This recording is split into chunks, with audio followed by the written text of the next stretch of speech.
கிறிஸ்துவுக்குள் பிரியமானவர்களே, ஆண்டவராகிய இயேசு கிறிஸ்துவின் நாமத்தில் உங்களுக்கு என்னுடைய அன்பின் வாழ்த்துக்கள். இன்றைக்கு குட் ஃப்ரைடே. இந்த விசேஷித்த நாளிலும் உலகம் முழுக்க இந்த நாளை வெகு விமரிசையாக கொண்டாடி கொண்டிருக்கிறார்கள். குறிப்பாக விசேஷித்த விதத்தில் ஆண்டவராகிய இயேசு கிறிஸ்துவின் சிலுவை பாடுகளையும் அவருடைய மரணத்தையும் அவருடைய இரத்தம் சிந்துதலையும் அதிக நேரம் எடுத்து தியானித்தோம். காரணம், கிறிஸ்தவத்தினுடைய மையமே சிலுவை தான். சிலுவை இல்லைன்னா இன்றைக்கு நம்ம யாருமே ரட்சிக்கப்பட்டிருக்க மாட்டோம். சிலுவை இல்லைன்னா இன்றைக்கு நம்ம அனுபவிக்கிற எந்த நன்மைகளும் நமக்கு கிடைத்திருக்காது. கிறிஸ்தவம் அப்படின்னாலே அது சிலுவையை சுற்றி தான் சொல்லுகிறது. நம்ம வேதத்தில் வாசிக்கிறோம், தேவன் மாம்சத்திலே வெளிப்பட்டார். எதற்காக வெளிப்பட்டார்? மனித குலத்தினுடைய ஒட்டுமொத்த பாவங்களையும் தம்மேல் சுமந்து கொண்டு நமக்கு பதிலாளாக மரித்தார். கிறிஸ்து ஒரு மனிதனுக்குள்ளே வருகிறார். அவருடைய அனைத்து நன்மைகளையும் நமக்கு தந்துவிட்டு நம்முடைய அனைத்து தீமைகளையும், நம்முடைய அனைத்து பாவங்களையும், அதற்கு வர வேண்டிய தண்டனை அனைத்தையும் எல்லாவற்றையும் அவர் ஏற்றுக்கொண்டார். இன்றைக்கி அநேகர் துக்கமாக இருப்பாங்க. ஆனால் இன்றைக்கி நம்ம சந்தோஷமாக இருக்கணும். ஏன்னா என்னுடைய பாவங்கள் எல்லாவற்றிற்கும் தீர்வை இயேசு உண்டு பண்ணின நாள் இன்று. என்னுடைய எல்லா துக்கத்தையும், என்னுடைய எல்லா அவமானத்தையும், என்னுடைய எல்லா நோய்களையும், என்னுடைய எல்லா பாவத்தையும், என்னுடைய எல்லா தரித்திரத்தையும் இன்னும் சொல்லிக்கொண்டே போகலாம். இப்படி எல்லா தீமைகளையும் இயேசு ஏற்றுக்கொண்டு எனக்காக அந்த சிலுவையிலே தொங்கினார். அந்த சிலுவையை பார்க்கும்போது இன்றைக்கு உங்களுக்கும் எனக்கும் ஒரு காரிய ஞாபகம் வரணும். என்னதுன்னா, அந்த சிலுவையில் நான் தொங்கிட்டு இருக்கணும். அந்த மரணம் எனக்கு நடந்திருக்கணும். அந்த துர்மரணம் என்னுடையது. இப்படிப்பட்ட அவமானத்தையும் பாடுகளையும் சகித்து கொண்டு மரிக்க வேண்டிய ஆள் நான். ஆனால் என்னுடைய பதிலாளாக இயேசு மரித்தார். இயேசு சொன்னார், எல்லாம் முடிந்தது அப்படின்னாரு. Paid in full. Paid in ஃபுல்னால் நம்ம சூப்பர் மார்க்கெட்லாம் போகிறோம், ஜாமான்களை வாங்குகிறோம், நம்ம பில் பே பண்ணுறோம். அப்போ அவங்க பெய்டு அப்படின்னு சொல்லி ஒரு அட்டஸ்டேஷன் கொடுக்குறாங்க இல்லையா? அதுபோல தான் இயேசு சிலுவையில் ஒரு பதிவை பண்ணுகிறார். என்னதுன்னா, பெய்ட் இன் ஃபுல். இனிமேல் அவர்கள் யாருக்கு கீழே அடிமை இல்லை.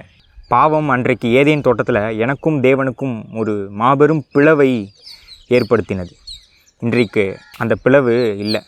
பாவத்தை அவர் ஒன்றுமில்லாமல் ஆக்கி அந்த இரு திறத்தாரையும் ஒன்றாக்கி விட்டார். முன்ன அந்நியராக இருந்தோம், தேவனுக்கு சத்துருக்களாக இருந்தோம்னு சொல்லி நம்ம வாசிக்கிறோம் ரோமரில். அவருக்கு துரோகிகளாக இருந்தோம்.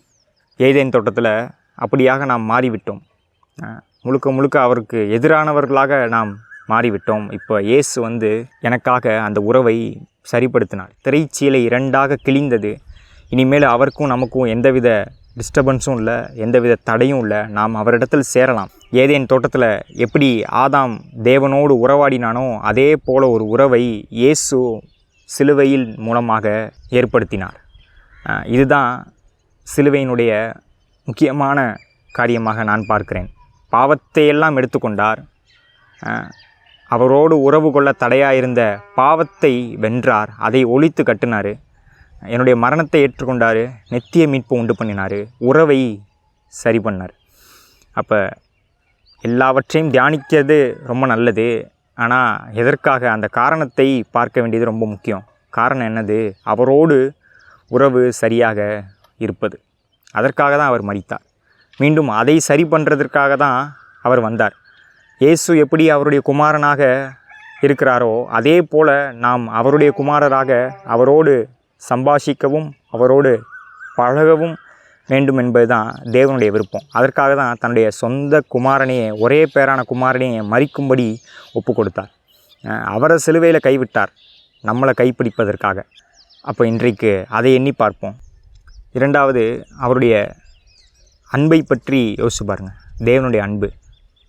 தேவன் இவ்வளவாய் அன்பு கூர்ந்தார் அப்படின்னு நம்ம யோவான் 3:16 வாசிக்கிறோம். எப்படி அன்பு கூர்ந்தாராம்? மேலேருந்து நான் நேசிக்கிறேன், ஐ லவ் யூ அப்படி சொல்லலை. தன்னுடைய ஒரே பேரான குமாரனை அவர் மரிக்கும்படி ஒப்பு கொடுத்தார். காரணம், அதன் மூலமாக அநேக குமாரர்களை அவர் தன்வசமாக்கி கொள்வதற்கு. அநேக காரியங்களை குறித்து நம்ம பேசலாம், அநேக சம்பவங்களை நம்ம வாசிக்கலாம் தேவனுடைய அன்பை குறித்து. ஆனால் தேவனுடைய அன்பின் முழுமை எங்கே வெளிப்படுகிறதுனா, இயேசுவை அடிக்கப்பட ஒப்பு கொடுத்ததன் மூலமாக. அவர் மரிக்கிறார். எவ்வளவு கோரமான மரணம்! அதை எண்ணி பார்க்கும்போதே ஏசாயா 53 வாசிக்கும்போதே கண்களில் கண்ணீர் வருது. அவருடைய அன்பை எண்ணி பாருங்கள். உலக இரட்சகராக அவரை ஒப்பு கொடுத்தார். சும்மா போயிட்டு உலாவா அப்படி சொல்லலை. அவரை ஒரு தெரியாமல் ஒன்றுமில்லாமல் ஆக்கினார்கள். முகத்தையே பார்க்க முடியல, சிதைந்து போயிருக்கிறது. ஏசாயா 53 இதெல்லாம் நம்ம வாசிக்கிறோம். முதுகையே காணோம்.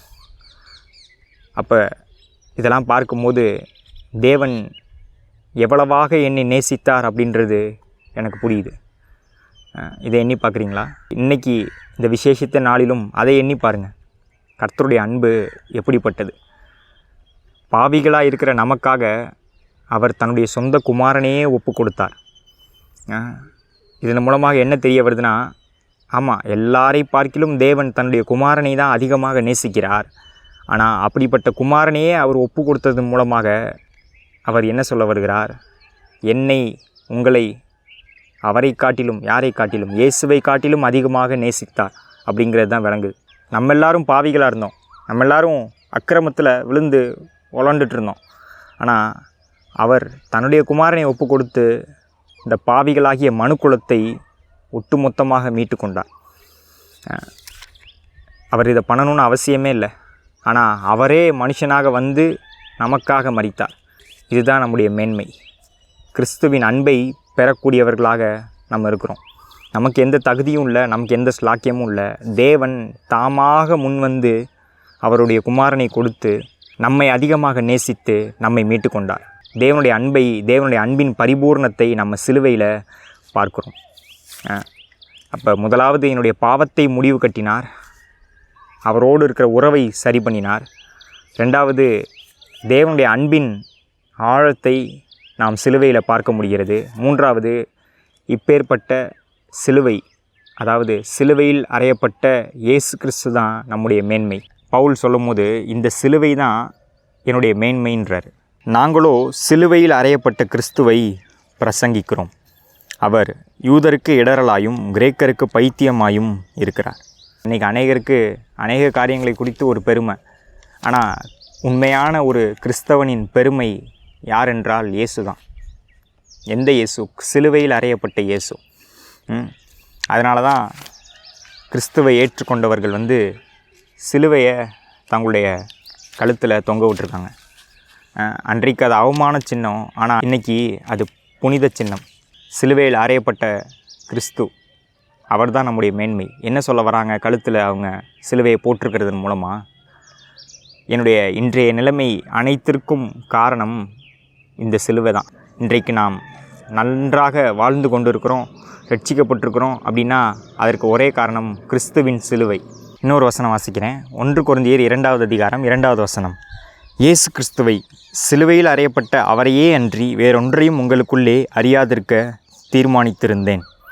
இங்கே பவுல் மீண்டும் அதே கொரிந்தியருக்கு சொல்லும் போது இயேசு கிறிஸ்துவை, அதாவது எந்த இயேசு கிறிஸ்துவை? சிலுவையில் அறையப்பட்ட அவரையே அன்றி வேறொன்றையும் உங்களுக்குள்ளே அறியாதிருக்க தீர்மானித்திருந்தேன். அவர் சொல்கிறாரு, நீங்கள் பல காரியங்களை அறிந்து கொள்ளலாம், ஆனால் நான் ஒன்றை தான் நீங்கள் அறிந்து கொள்ள வேண்டும் என்று தீர்மானித்திருக்கிறேன். என்னதுன்னா, சிலுவையில் அறையப்பட்ட இயேசு கிறிஸ்து. அப்போ அநேகருக்கு வெளியே இருந்து பார்க்க இது ஒரு கதை மாதிரி இருக்குது. ஆனால் பவுல் இங்கே சொல்லும் போது நம்முடைய மேன்மை அதுதான். நான் நீங்கள் இதை மாத்திரம் அறிந்து கொண்டால் போதுமென்று நான் விரும்புகிறேன், அப்படி நான் தீர்மானித்திருக்கிறேன் அப்படிங்கிறார். நம்ம 1 கொரிந்தியரில் 1ஆம் அதிகாரத்தில் கடைசி பகுதியில் வாசித்தோம் அப்படின்னா, மேன்மை பாராட்டுகிறவன் கர்த்தரை குறித்தே மேன்மை பாராட்ட கடவன் வாசிக்கிறோம். அது சிலுவையை பற்றி பேசி கொண்டிருக்கும்போது அந்த வசனம் வருது. அப்படின்னா மேன்மை பாராட்டுகிறவன் குறிப்பாக சிலுவையை குறித்தே மேன்மை பாராட்ட கடவன். அப்போ இதை குறித்து அதிகமாக தியானிப்போம். இந்த சீசனில் மட்டும் இல்லை, எப்பொழுதுமே இயேசுவை குறித்து எண்ணி பார்ப்போம். எந்த இயேசுவை? சிலுவையில் அறையப்பட்ட இயேசு கிறிஸ்துவை எண்ணி பார்ப்போம். காரணம், என்னுடைய எல்லாமே அவர் தான். சிலுவையில் அறையப்பட்ட இயேசு தான். நம்ம ஆதியாகமத்திலிருந்து பார்க்கலாம், எல்லாருக்கும் ஒரே ஒரு படம் கொடுக்கப்பட்டு கொண்டே வருகிறது. அது மோசே காலகட்டமாக இருக்கலாம், யோசுவா காலகட்டமாக இருக்கலாம். அப்படியே காமிச்சிட்டே வராரு. என்ன காமித்து கொண்டே வருகிறார்னா, ஆட்டுக்குட்டி மரிக்க வேண்டும். நம்முடைய பஸ்காவாகிய கிறிஸ்து என்று நம்ம புதிய ஏற்பாட்டில் வாசிக்கிறோம். நமக்காக அவர் பலியிடப்பட்டார்.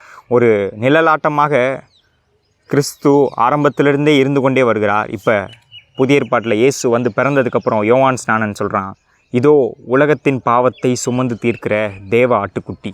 அப்போ அந்த படம் ஆரம்பத்திலிருந்தே கொடுக்கப்பட்டு கொண்டே வருகிறது. அவர்களுக்கு நினைப்பூட்டுதலாக வந்து கொண்டே இருக்கிறது. இன்றைக்கு அந்த தேவ ஆட்டுக்குட்டி பிறந்து மரித்த தினம். அப்போ அந்த தேவ ஆட்டுக்குட்டியை இன்றைக்கும் நம்ம விடாமல் நினைவு கூற வேண்டும், அவரை பற்றி பிடித்து கொள்ள வேண்டும். அதுதான் கிறிஸ்தவத்தின் மையம், அதுதான் கிறிஸ்தவர்களுடைய மேன்மை, அதுதான் ஒவ்வொரு கிறிஸ்தவனுடைய பெருமையாக இருக்க வேண்டும். அதை தான் பவுல் சொல்கிறாரு, இதை மாத்திரம் நீங்கள் அறிந்து கொண்டால் போதுமானது. ஒவ்வொரு கிறிஸ்தவனுடைய மேன்மையே சிலுவை மாத்திரம்தான். சிலுவையோடு நம்ம எதையும் ஆட் பண்ணக்கூடாது. நம்முடைய செயல்கள், நம்முடைய கிரியைகள் எதையும் சிலுவைக்கு பக்கத்தில் கொண்டு போய் இதுவும் அப்படின்னு சொல்கிறதுக்கு தகுதியே இல்லை. நம்முடைய தகுதியெல்லாம் கிறிஸ்து தான், சிலுவையில் அறையப்பட்ட கிறிஸ்து தான். அப்போ இந்த குட் ஃப்ரைடே தினத்துலையும் ஒரு தீர்மானம் எடுப்போம். இதுவரைக்கும் இந்த சிலுவையை நம்ம தியானித்தோம், அவருடைய பாடுகளை நினைவு கூர்ந்தோம். இன்றைக்கு ஒரு தீர்மானம் எடுப்போம். இதுதான் என்னுடைய மேன்மையாக இருக்கும்னா, இதுதான் என்னுடைய பெருமையாக இருக்கும்னா, இதை தினமும் நேரம் எடுத்து இந்த சிலுவையில் அறையப்பட்ட கிறிஸ்துவை தியானிக்கப் போகிறேன் அப்படின்ற ஒரு தீர்மானம் எடுப்போம்.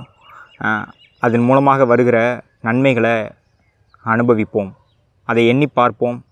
கர்த்தர் நம்முடைய வாழ்க்கையில் பெரிய காரியங்களை செய்வார். கர்த்தர் நம்மை ஆசீர்வதிப்பார்.